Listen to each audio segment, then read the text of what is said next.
by providence, I've lost my voice, so I may not be screaming. So bear with me. You don't have the voice. Who the cat fits? The man, apart from a politician, the man is a preacher. So sometimes when he's talking, the preaching aspect comes in. And I like the passion. But we are here for a very important conversation. In our constitution, under chapter 20, we have local governance and decentralization. And it's a very important chapter because it covers very significant aspects of our governance.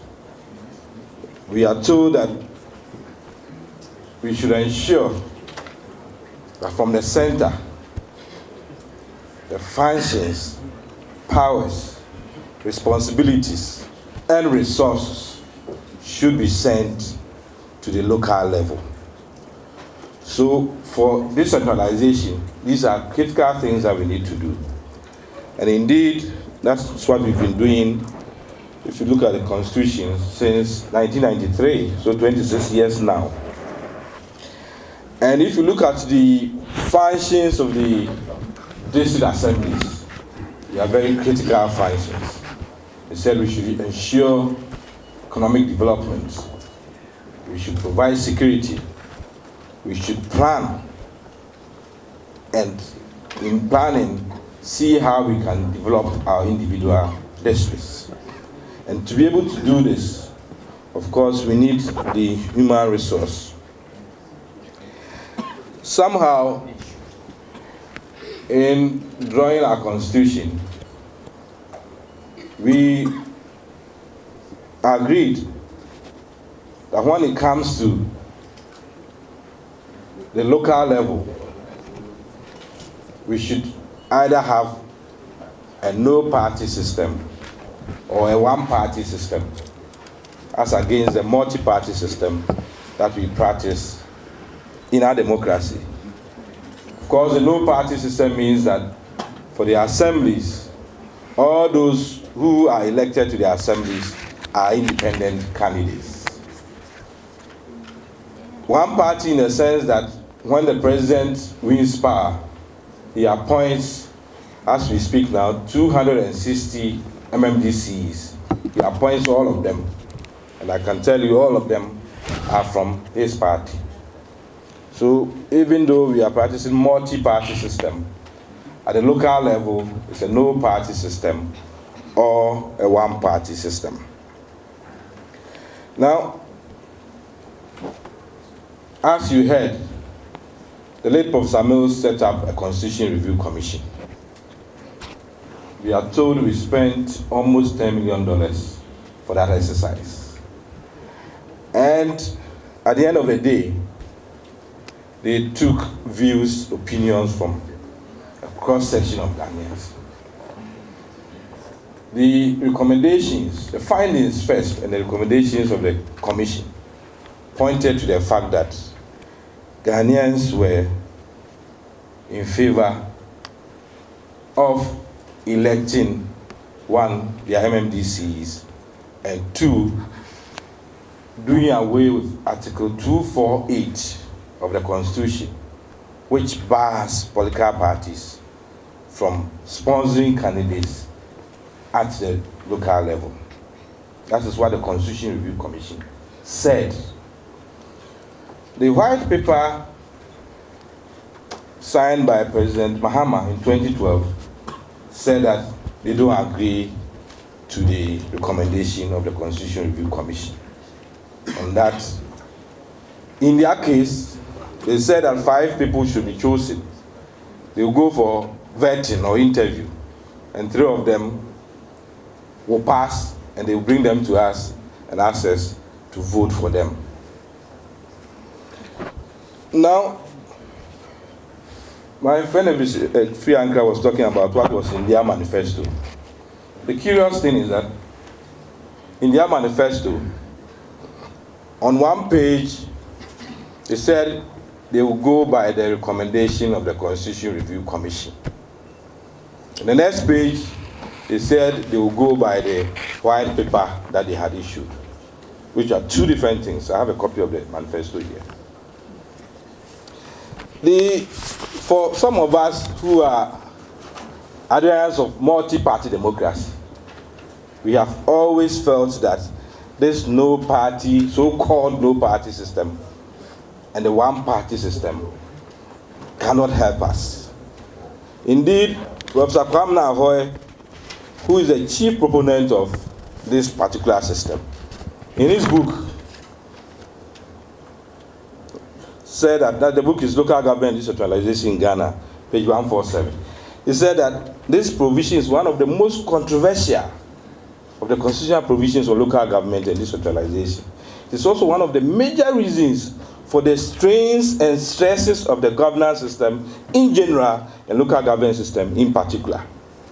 For the phenomenon of a partisan central government superimposed on a non-partisan local government system is fairly unique among the governance system of the world and does not lend itself to easy implementation. These are the words of Professor Kwamna Ahoy. These are the words. The title is Local Government and Decentralization in Ghana, Kwamna Ahoy. You find this page 147. So those who even brought this system acknowledge that it's one of the most controversial and doesn't lend itself to easy implementation. And it's a fact. My good friend, who's the NDC chairman in our district, was an assembly member. Everybody knew him as an NDC chairman. The immediate past presiding member of the Graphic South District is the current chairman of MPP in the constituency. So sometimes we create the impression that it's a no-party system and that has brought stability.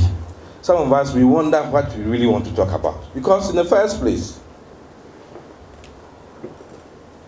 we tend to think, or the impression some of us try to give is that the 69 and 79 republics didn't survive because there was no assembly concept like this concept. And that this republic has survived because of this concept. It's a big fallacy.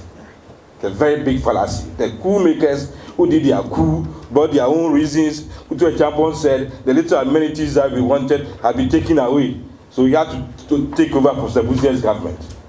And in 1981, Dr. Liman, the leader of PMP, then, which has transformed to PNC, one of the most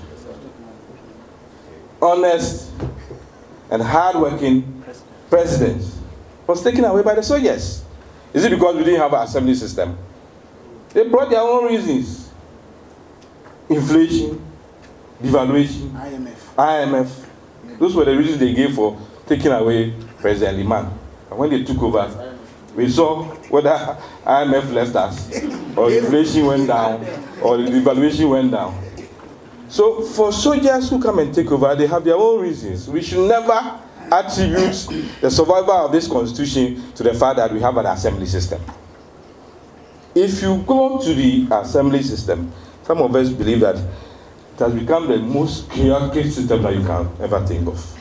If you look at the functions of the assemblies, you think that you have the most quality persons to run the assemblies.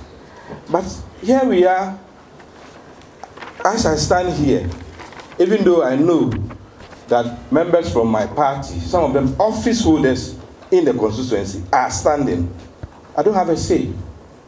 Because the constitution doesn't allow us to have a say. What I know is that this electoral area, 7 persons are contesting. 4 of them or 5 of them are MPP people.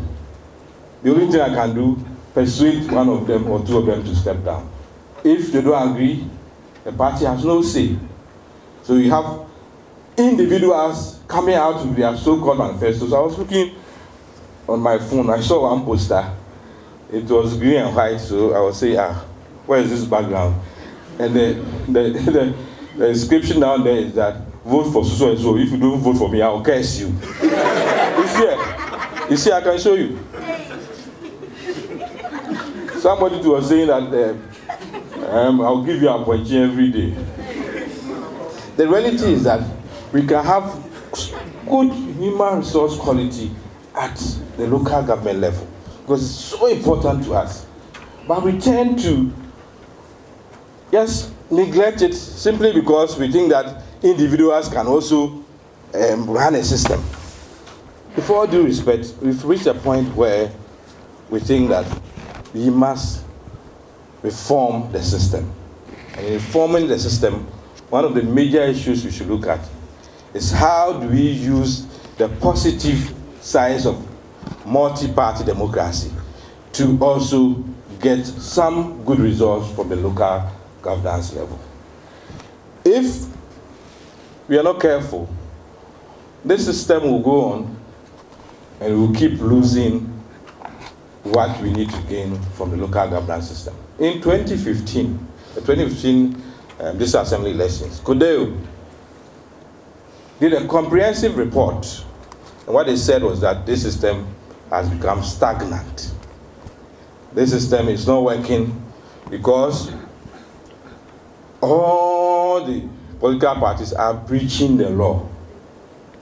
They sponsor candidates and pretend not to sponsor candidates. Apart from that issue of the president having the power to appoint all the MDCs and 30% of the assembly members doesn't work because the MDC, he owes allegiance to the head of state more than the people because it's not the people who brought him to power. Maybe he's a constituency chairman, maybe he's an organizer, and the party wins power, they shortlist. When they shortlist, sometimes they ask that bring first three. So if there are more than three, the executives themselves will vote and say that we have first three, go for the president to pick one. Sometimes even when you send a list, the president may decide not to take anybody. But what we've come to realize is that this system has outlived its usefulness. It's not fit for purpose. And if we are to go by what happened in 2015 and the report Godeo gave, I can bet you that after December 17, 2019, same report or worse report will come out that the system has broken down. If the system has broken down, how do we fix it? It's the most important thing. For us at Ministry of Local Government, we think this is a major opportunity to carry out reforms. Carry out reforms in the sense that when we have the elections on 17 December, after the referendum, if we are able to make it the 75, by the way, when Elvis was speaking, I wanted to tell the organizers that I need 2 or 3 times the time to speak because his job is far easier than my job. His new campaign team, they lead only 26% to carry the day. I need 75% to carry the day. So they know people, their work is not too difficult, don't you see? Because you need 75% for the question to have been endorsed. If they're able to bring my 75 to 74, they get 26. They've won. Even though in the end exams, if you get 26, you have failed. So the major issue is that if you're able to get the 75%, that's for at least 40% who will go and vote, and the 75% who will say yes. That should open the door for major reforms to take place. And it's not overnight. The 2019 assembly elections would have gone, and the next elections is 2023. Between the 4 years, there's a lot we can do to sanitize the system, to reform the system, to get people to understand that if we talk about multi-party democracy, it should start from below. It shouldn't come from the top. Multi-party democracy should start from below. All of you here, there's a lot you can do if you get involved at the assembly level. But you should have a choice. And the choice should be organized choice. Not just any choice because people have just brought themselves that I want to be assembly member. So vote for me. If you don't vote for me, I'll curse you. 2, if you want to deepen multi-party democracy, this is the opportunity. My good friend Amoah, when I went to Parliament, they had an MP in Parliament. He's one of my best friends I had in Parliament, Bayega. We used to sit together. He belonged to a few committees. Yes, I hear it's not too well. We used to sit together and we belonged to 1 or 2 committees. So we were so close. The next time I heard the NDC had swallowed them, the Bayega was taken out. What some of us hope is that the smaller parties will have the opportunity to also serve even at the local level system, at the base. And we will grow from there, and we can then even get the best material, and then hope that they also come to Parliament. Because as I stand here, people know my view. I don't believe in this duopoly. I always say it anywhere that Ghana can do better if you have more than 2 parties in Parliament. And if you want to have more than 2 parties, we should start from down there. Build these parties and then let them get the best material to send to Parliament and bring this MPP, NDC duopoly. And the multi-party democracy will be working. Multi-party democracy will be working and not this whole business. But to be able to do that, we need to agree that there's a lot that we have to reform. And also, let people know that multi-party democracy is not an evil thing. Some of us are old enough to know that anytime people want to take over this country, they have to bastardize multi-party democracy. Some of us are old enough to have known that a champion, after 7 years of misrule, wanted to stay on and brought Unigov because he said political party system is evil, divisive, all the bad things that you can talk of about multi-party democracy. When the PNDC took over from PMP in their coup, first few days when they were asked, so when are you going to hand over? They said, hand over to whom? It's People's Party. After 11 good years of struggle, we had this constitution. And the best way to protect this constitution is to get the best out of multi-party democracy. Forget about the fact that you may have deviance. It's in every system. You will not say that because chieftaincy, they kill people, they attack people, there are wranglings, people die, chiefs die, and maybe it takes 10 years to bury them. So chieftaincy is the worst thing that happened to us. You can't say that. So we can reform our multi-party system. I'm not saying that it's a perfect thing, but it's better than the rest. If it's better than the rest, and it's what we need to do, then let's bring it down. And let people start learning about multi-party democracy from below and bring it up. People, you hear that they say, oh, we have NDC market days, MPP market days. It's not true. It's not true. Some of us, we've lived in this system. It's not true. Me, I was made assembly member, government appointee. What I saw in assembly, I knew those who were MPP, those who were NDC. In fact, in this country, you can have an NDC man whose wife is an MPP. And that one has not come to an end. So if you get the impression that if the moment you say that, identify yourself officially as a party person, then you are sending the bitterness and rancor up there, down there, then you are not giving democracy a good name. You are not giving democracy a good name at all. Yes. So at the end of the day, There are several reasons why you should vote yes. Because it's a better system for us. Because it will sanitize the system. Because it will bring out the best in us. Because the resources which we're supposed to send to the districts, those resources should be well managed. And if you look at the functions of the district assemblies, they are so onerous that we don't just have to say that anybody gets up and says, I want to be assemblyman, and is put in there. That is how come that the highest turnout we've had when it comes to assembly elections is only 39%. Sometimes as low as 25%. People don't show interest in this thing because they don't see how they are functioning for us to get better.